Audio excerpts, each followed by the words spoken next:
Not all that Mrs. Bennet, however, with the assistance of her 5 daughters, could ask on the subject was sufficient to draw from her husband any satisfactory description of Mr. Bingley. They attacked him in various ways, with barefaced questions, ingenious suppositions, and distant surmises, but he eluded the skill of them all, and they were at last obliged to accept the second-hand intelligence of their neighbour, Lady Lucas. Her report was highly favorable. Sir William had been delighted with him. He was quite young, wonderfully handsome, extremely agreeable, and, to crown the whole, he meant to be at the next assembly with a large party. Nothing could be more delightful. To be fond of dancing was a certain step towards falling in love, and very lively hopes of Mr. Bingley's heart were entertained.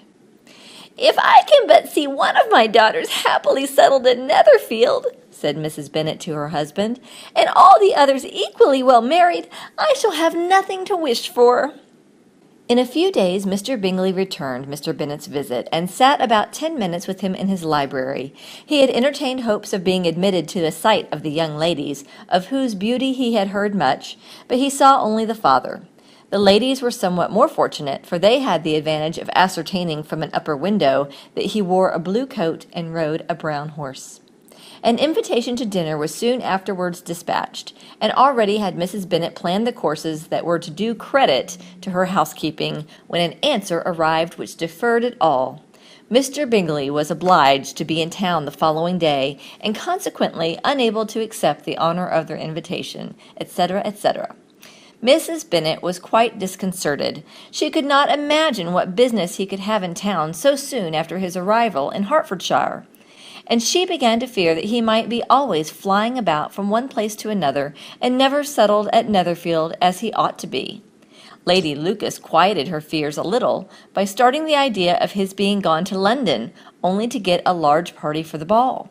And a report soon followed that Mr. Bingley was to bring 12 ladies and 7 gentlemen with him to the assembly. The girls grieved over such a number of ladies, but were comforted the day before the ball by hearing that instead of 12 he brought only 6 with him from London, his 5 sisters and a cousin. And when the party entered the assembly room, it consisted of only 5 altogether: Mr. Bingley, his 2 sisters, the husband of the eldest, and another young man. Mr. Bingley was good-looking and gentlemanlike. He had a pleasant countenance and easy, unaffected manners. His sisters were fine women, with an air of decided fashion. His brother-in-law, Mr. Hurst, merely looked the gentleman, but his friend Mr. Darcy soon drew the attention of the room by his fine, tall person, handsome features, noble mien, and the report, which was in general circulation within 5 minutes after his entrance, of his having 10,000 a year. The gentlemen pronounced him to be a fine figure of a man. The ladies declared he was much handsomer than Mr. Bingley, and he was looked at with great admiration for about half the evening, until his manners gave a disgust which turned the tide of his popularity. For he was discovered to be proud, to be above his company, and above being pleased, and not all his large estate in Derbyshire could then save him from having a most forbidding, disagreeable countenance, and being unworthy to be compared to his friend. Mr. Bingley had soon made himself acquainted with all the principal people in the room. He was lively and unreserved, danced every dance, was angry that the ball closed so early, and talked of giving one himself at Netherfield. Such amiable qualities must speak for themselves. What a contrast between him and his friend! Mr. Darcy danced only once with Mrs. Hurst and once with Miss Bingley, declined being introduced to any other lady, and spent the rest of the evening in walking about the room, speaking occasionally to one of his own party. His character was decided. He was the proudest, most disagreeable man in the world, and everybody hoped that he would never come there again. Amongst the most violent against him was Mrs. Bennet, whose dislike of his general behavior was sharpened into particular resentment by his having slighted one of her daughters. Elizabeth Bennet had been obliged by the scarcity of gentlemen to sit down for 2 dances, and during part of that time Mr. Darcy had been standing near enough for her to hear a conversation between him and Mr. Bingley, who came from the dance for a few minutes just to press his friend to join it. Come, Darcy, I must have you dance. I hate to see you standing by yourself in a stupid manner. You had much better dance. I certainly shall not. You know how I detest it, unless I am particularly acquainted with my partner. At such an assembly as this, it would be insupportable. Your sisters are engaged, and there is not another woman in the room whom it would not be a punishment to me to stand up with. I would not be so fastidious as you are, cried Mr. Bingley. For a kingdom! Upon my honor, I never met with so pleasant girls in my life as I have this evening, and there are several of them you see uncommonly pretty. You are dancing with the only handsome girl in the room, said Mr. Darcy, looking at the eldest Miss Bennet. Oh, she is the most beautiful creature I've ever beheld. But there's one of her sisters sitting down just behind you, who is very pretty, and I dare say very agreeable. Do you let me ask my partner to introduce you? Which do you mean? And turning round, he looked for a moment at Elizabeth, till catching her eye, he withdrew his own, and coldly said, She is tolerable, but not handsome enough to tempt me. I am in no humor at present to give consequence to young ladies who are slighted by other men. You had better return to your partner and enjoy her smiles, for you are wasting your time with me. Mr. Bingley followed his advice.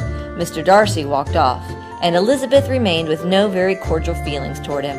She told the story, however, with great spirit among her friends, for she had a lively, playful disposition which delighted in anything ridiculous. The evening altogether passed off pleasantly to the whole family. Mrs. Bennet had seen her eldest daughter much admired by the Netherfield party. Mr. Bingley had danced with her twice, and she had been distinguished by his sisters. Jane was as much gratified by this as her mother could be, though in a quieter way. Elizabeth felt Jane's pleasure.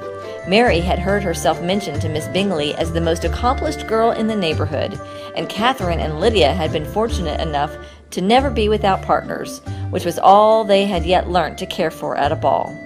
They returned, therefore, in good spirits to Longbourn, the village where they lived, and of which they were the principal inhabitants.